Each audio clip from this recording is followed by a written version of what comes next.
Good morning students. इस lecture में हम बात करेंगे characteristics and activities of I and harmony in I. मतलब जो खुद की करेक्टरिस्टिक्स होती हैं, ठीक है, और जो खुद की एक्टिविटीज़ होती हैं, ठीक है, और जो खुद का हारमोनी होता है, उसका क्या होता है, रिलेशनशिप होता है, उसके बारे में बात करेंगे हम।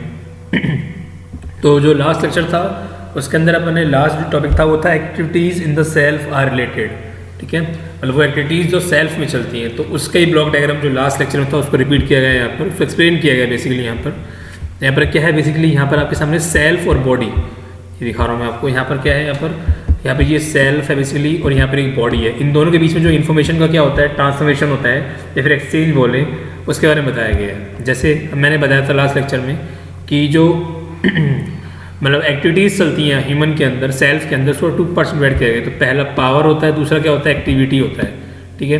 पावर के अंदर क्या होता है, डिज़ायर आ गया, आपका थॉट आ गया, आपका एक्सपेक्टेशन आ गया, ठीक है।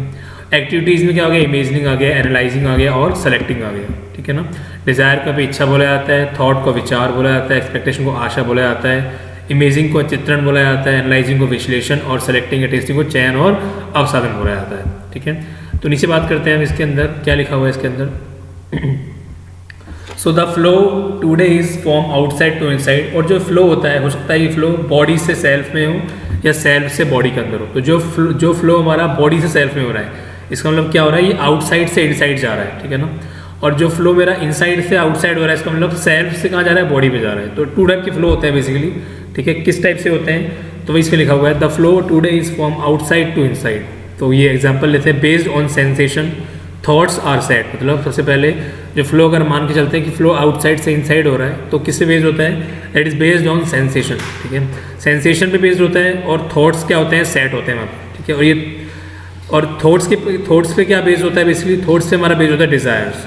तो वो डिज़ायर सेट्स हो जाती हैं हमारे, ठीक है। और साथ में क्या होता है, सेंसेशन को लेके साथ में चला जाता है, ठीक है।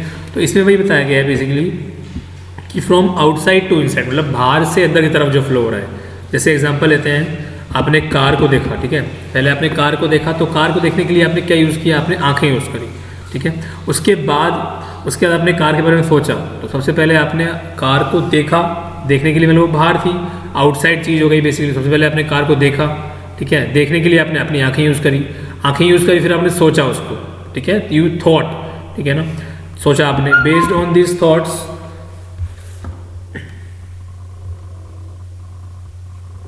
Based on this thoughts desire में बी सेट। और फिर आप सोच लिया, फिर आपके मन में इच्छा आई। क्या इच्छा आई वो देखते हैं। When we start thinking about the car, it forms an image that we are leading a good life by using a car. तो मन में ये इच्छा है कि हमको कार खरीदनी चाहिए, and this way a good life by having a car becomes a desire. और उसके बाद जब इच्छा आ गई, तो हमारी क्या बन गई, वो मतलब हमने सोचा उसके बारे में, ठीक है, तो हमारी इच्छा बन गई, फिर हमको लगा कि हमको कार खरीदनी है। तो पूरा प्रोसेस क्या था, सबसे पहले हमने क्या किया, हमने अपनी आंखों यूज़ किया देखने के लिए, हमने देखा उसको, ठीक है। किससे देखा, आंखों से देखा, ठीक है, दैट इज आउटसाइड। उसके बाद हमने सोचा, माइंड में सोचा देखने के बाद, फिर हमारे मन में आया कि कार ले लेते हैं, ठीक है। तो कार क्यों लेते हैं, जिससे कि हमारी जो लाइफ है वो एक अच्छी तरीके से चलेगी, ठीक है। अब बात करते हैं फ्रॉम इनसाइड टू आउटसाइड, ठीक है। इनसाइड मतलब अंदर से। लास्ट केस में मैंने बताया था कि आपने कार को देख के, आपने कार को देखा अपनी आंखों से, फिर सोचा, आपने चिंतन किया, फिर इच्छा की, और क्यों लेनी है वो आपने सोचा।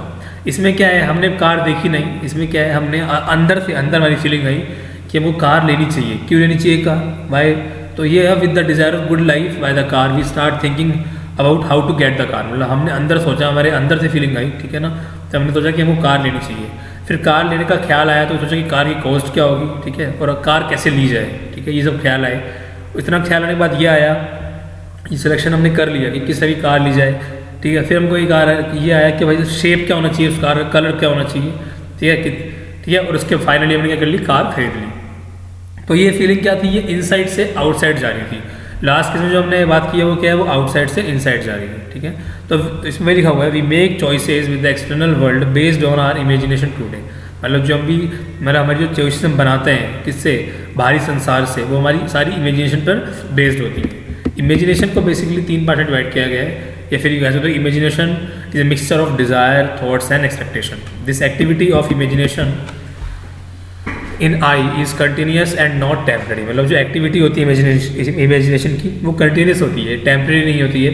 The power may change but the activity is continuous. तो पावर जो होती है वो हो सकती है चेंज हो जाए, बट एक्टिविटी क्या आती है, कंटिन्यूस रहती है। तो पावर कौन कौन सी है यहाँ पर, डिज़ायर हो गया, थॉट हो गया, एक्सपेक्टेशन हो गया, ये हो सकती है चेंज रहा है, लेकिन जो हमारी एक्टिविटीज़ होती हैं वो क्या होती हैं, वो हमेशा चलती रहती है। जैसे इमेजिन करना है, एनालाइजिंग करना है, सेलेक्टिंग करना है, तो ये तो आप कोई भी काम करके चलो उसके अंदर आपको ये चीज़ें होंगी, इमेजिन आप करते ही रहेंगे बेसिकली, ठीक है। आप कोई भी काम कर रहे हैं, अगर मैं यहाँ पे बोल भी रहा हूँ तो मैं कुछ इमेजिन कर रहा हूँ, मेरे माइंड में कुछ चल रहा है, मैं एनालाइज कर रहा हूँ, मैं कुछ सेलेक्ट कर रहा हूँ कि मुझे क्या बोलना है, ठीक है। तो एक्टिविटी वाला जो पार्ट है वो कभी भी कॉन्स्टेंट नहीं रहता, वो चेंज होता रहता है, ठीक है। तो ये लिखा हुआ है इसके अंदर, this activity of imagination in I is continuous and not temporary, ठीक है ना। The power may change but the activity is continuous, the object of the taste may change but the activity of the selecting tasting is continuous, ठीक है ना। Object हो सकता है वो अलग हो जाए, मान लो कार खरीदनी है, कार अलग हो जाए आपका, कार जो हो सकता है एक बड़ी जीप हो जाए या फिर एक एक्टिवा हो जाए या बाइक हो जाए, लेकिन उसके बाद जो तरीका होगा सोचने का वो वही का वही रहेगा। Also what we analyze may keep changing the activity of analyzing in continuous. Example देते हैं, my object of taste may change from rasgulla, मान लो पहले मेरा मन कर था रसगुल्ला खाने का, ठीक है, क्या पता मेरा रसगुल्ला चेंज फ्रॉम रसगुल्ला से क्या हो जाए, वो इंजीनियरिंग पे आ जाए। मेरा ऑब्जेक्ट कुछ हो सकता है, टेस्ट ऑब्जेक्ट क्या होता है, रसगुल्ला, मुझे रसगुल्ला खाने का मन कर रहा है, थोड़ा टाइम बाद मुझे लगा कि मुझे इंजीनियरिंग करनी चाहिए, ठीक है। और क्या लगता है, मुझे एक अच्छी बाइक चाहिए, ठीक है, बाइक बिल्कुल अच्छी चाहिए, ठीक है ना। तो सिमिलरली मैंने क्या एनालाइज किया, तो I may analyse about my personal life at one moment and about my surrounding at the next moment. तो मैंने क्या महसूस किया कि मेरी जो लाइफ चल रही थी, एक तो मैंने लाइफ को महसूस किया पर्सनल मोमेंट पर कि मैं एकदम से रसगुल्ला खा रहा था और मेरी लाइफ कैसे चेंज हो गई, मेरी लाइफ मेरे सराउंडिंग से बिल्कुल चेंज हो गई। And may start thinking about my relationship, और मैंने फिर मेरी फैमिली वालों के साथ जो मैं रिलेशनशिप में था उस पर रहना चालू कर दिया, सोचना चालू कर दिया मैंने। These activities keep going on in us irrespective of whether we want them or not. ये जो एक्टिविटीज़ हैं वो सब चलती रहती है हमारे माइंड में, चाहे हम कुछ भी चाहते हो क्या नहीं चाहते हो। This is what happens when we say I was going to the exam and that song kept repeating itself in me, it was so distracting. ये भी आपके साथ हुआ होगा कभी कभार क्या होता है, आप किसी भी एग्जाम देने जा रहे होते हैं, कोई ना कोई जो गाना होता है या कोई ना कोई लाइन होती है, आपके माइंड चलता रहता है। तो ये क्या हुआ, ये यही हुआ कि आप एक लेवल पे थे और आप सेकंड ही मोमेंट आप दूसरे लेवल पे आ गए, ठीक है। अब एक तरफ रसगुल्ला खा रहे थे, उसी के बाद जैसे रसगुल्ला फिनिश किया आपके माइंड में कुछ और थॉट आ गया, उसके बाद कुछ और थॉट आ गया, ठीक है। तो harmony in self with the body, अब जो हमको बॉडी के साथ हार्मोनी रखनी है, उसके दो मेन जो पार्ट है वो क्या है, संयम एंड स्वस्थ है, ठीक है।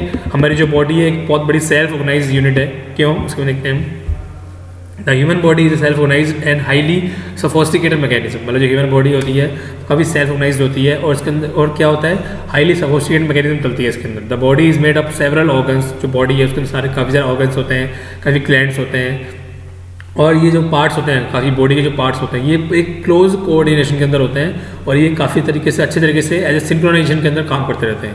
All the activities keep the body fit for the use of I, so that I and the body may work in a synergy as human being. मतलब जो और जितनी भी एक्टिविटीज़ चलती रहती हैं वो बॉडी को क्या करती हैं, फिट रखती हैं, ठीक है। किसके लिए, अपने लिए, मेरे लिए, जिससे कि मेरा और बॉडी का क्या करे, काम जो है वो एक एज ए सिनर्जी चलता रहे, एज ए सिंक्रोनाइजेशन चलता रहे एज ए ह्यूमन बीइंग। कुछ साइलेंट एस्पेक्ट होते हैं हार्मोनी के जो कि मेरे और बॉडी के अंदर है, वो क्या है वो देखते हैं हम। The body acts according to the needs of I, जो मतलब जो बॉडी होती है वो अपनी अकॉर्डिंग आई के अकॉर्डिंग काम करती है। जैसे मान लो किसी को कार देखने का मन हुआ, तो पहले कार देखने का मन हुआ, फिर उसने कार देखी, तो देखने के लिए आंखें यूज़ करी, लेकिन उससे पहले उसको मन हुआ, ठीक है। There is a harmony among the parts of the body, what are body follows only by the permission of I. हमारी जो क्या बॉडी जो भी फॉलो करती है वो कब फॉलो करती है, जब हमको परमिशन मिलती है, किसकी, आई की। There is a strong coupling between I and the body, एक बॉडी और आई के अंदर एक बहुत बड़ी क्या होती है, बॉन्डिंग होती है। If I am in disharmony, अगर मान लो वो कपलिंग नहीं हो, अगर मैं डिसहार्मनी में हूँ तो वो एंगर, वो स्ट्रेस, वो डिसअपेयर हो जाएगा, ठीक है ना। It immediately starts affecting the body adversely, और क्या होगा, हमारी बॉडी क्या हो जाएगी, बिल्कुल ख़राब होती नजर आएगी, ठीक है। तो there are many disease of the body that are caused or accentuated due to disharmony in it. तो काफ़ी सारी बीमारियाँ होती हैं जब देखा होगा कि आप डिसहार्मनी में होते हैं या फिर स्ट्रेस के अंदर होते हैं। These are called psychosomatic disease, जैसे अस्थमा हो गया, माइग्रेन हो गया, हाइपरटेंशन हो गया, मेनिंजाइटिस हो गया। और दूसरी तरफ देखा जाए तो when there is a strong disturbance in the body manifesting in the form of severe pain. और ये भी हो सकता है कभी कभार कि अगर आपके मतलब माइंड आपका शांत नहीं है या फिर आपकी बॉडी और आई के अंदर कपलिंग नहीं है प्रॉपर तरीके से, तो क्या होता है कि माइंड बहुत डिस्टर्ब रहता है, उससे काफ़ी सीवियर पेन भी आपकी बॉडी में होता है। और क्या करता है, जो नॉर्मल फंक्शंस होते हैं जो चलते रहते हैं उसके अंदर भी क्या होता है, डिस्ट्रैक्शन चालू हो जाता है। I have the feeling of sanyam for the body and the body has swasth. Sanyam is basic to the स्वास्थ्य, मतलब क्या है इसके अंदर, इसमें लिखा हुआ है I have the feeling of sanyam for the body, मतलब मुझे मेरी बॉडी के लिए एक संयम रखने की नीड है, मुझे कंट्रोल करना आना चाहिए। एंड द बॉडी हैज़ स्वास्थ्य। संयम is the basic to the स्वास्थ्य। अगर आपके पास कंट्रोल है अपनी बॉडी के ऊपर तो स्वास्थ्य आपका बहुत ही अच्छा रहेगा, ठीक है। तो you will have to control on your body. संयम क्या होता है? संयम is the feeling of responsibility in the self for nurturing, protection and right utilization of the body. मतलब संयम का मतलब क्या हो गया कि आपकी बॉडी को अच्छी तरीके से करना है, सेल्फ को नर्चरिंग करना है, प्रोटेक्शन करना है, अच्छी तरह समझना है, तो उसके लिए आपको कंट्रोल करना ही पड़ेगा। फिर सेल्फ कंट्रोल और sanyam is the control of the mind and its desire, urges, emotions and delusions, ठीक है। It is controlling the outgoing tendency of the mind and the senses and bringing them back to our self within. वही बताया गया है इसके अंदर की चीज़ को, ठीक है ना। तो एस्पेक्ट्स क्या होता है संयम के? पहले होता है विल पावर। विल पावर बहुत इंपॉर्टेंट है, जिसको बोलते हैं दृढ़ शक्ति। तो will power is an individual's activity to harness his or her energy. मतलब जो दृढ़ शक्ति होती है वो हमारी बॉडी की एनर्जी कवच होती है। कौन कौन सी एनर्जी कवच होती है? हो सकता है वो फिजिकली एनर्जी, हो सकता है वो मेंटली एनर्जी, हो सकता है वो इमोशनल एनर्जी हो, that can be spiritual energy also. तो इन सब का क्या होता है? वो कवच होता है, जिसको हम क्या बोलते हैं? Will power. तो आपकी विल पावर काफ़ी स्ट्रॉग है, तो मैंने एग्जाम्पल दिया था पहले भी, if you have a good will power, तो अगर आप बीमार भी हो रहे होंगे तो अगर आपकी विल पावर स्ट्रॉग है तो आप बहुत जल्दी ठीक हो जाएंगे। लेकिन अगर मान लो आपकी विल पावर बहुत ज़्यादा वीक है और अगर बीमार है तो आप उस टाइम और बीमार हो जाएंगे, ठीक है, क्योंकि आपकी विल पावर स्ट्रॉग ही नहीं है, आप चाहते नहीं है ठीक होना। ऐसे अब एग्जाम्पल दिया हो एक एथलीट का, मैराथन में जो एथलीट भागता है वो बहुत ज़्यादा प्यासा होता है, उसके हर पार्ट के अंदर ईसिंग हो रही होती है, लेकिन उसकी मेंटल स्ट्रेंथ होती है, वो उसको ड्राइव देती है, उसको फोर्स देती है, स्ट्रेंथ देती है उसको कि अपनी मैराथन कंप्लीट करे और अपने चीज़ को गोल करे, ठीक है। तो मैं लिखा हुआ है अगर एक भी एनर्जी इसमें तो कमी हो जाए, एक की भी, चाहे फिजिकली, चाहे मेंटली, चाहे इमोशनली, कोई भी एनर्जी में कमी हो जाए तो बेसिकली अपनी कोई सी भी एनर्जी अपनी इनकम्प्लीट रह जाती है, ठीक है, मतलब उसके अंदर डेफिशिएंट हो जाता है।